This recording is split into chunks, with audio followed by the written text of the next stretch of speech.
James Hughes, Chief Market Analyst here at Scope Markets, and this is your daily briefing. Markets on Wall Street ended up fairly flat yesterday after the market was slightly cheered by the fact that initial jobless claims came in at 5.2 million. This is the strange situation that we currently find ourselves in, that the news that 5.2 million more Americans had claimed unemployment benefit last week is now seen as good news because it's well below last week's figure of 6.6 million. Overnight, we saw the Q1 GDP reading out of China that showed that on the back of the COVID-19 outbreak, the Chinese economy contracted 9.8%. The year-on-year figures showed a contraction of 6.8%. As well as the GDP readings, we also got retail sales data for March, which painted a similarly gloomy picture.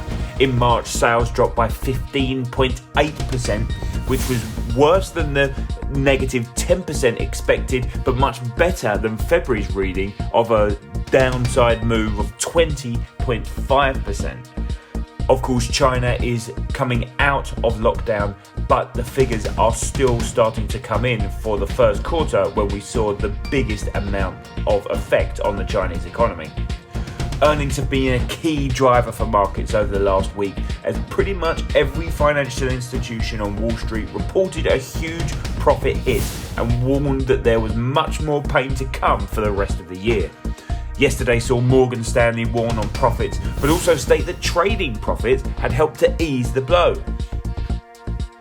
The trading side of the likes of Morgan Stanley, Goldman Sachs and JP Morgan have all shown gains as market volatility has led to strong gains on corporate and government bond trading desks.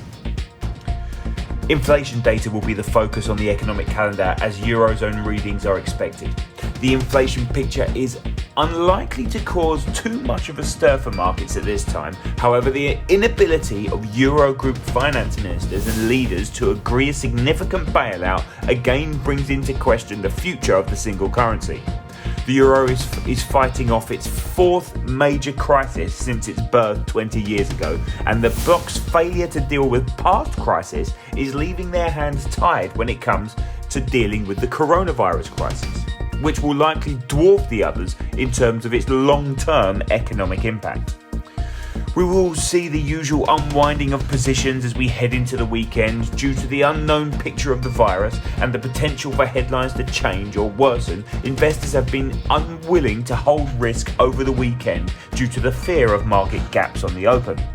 This could mean we see a degree of selling pressure towards the end of Friday's session. However, for now, European and US futures are currently pointing to gains on their respective opens.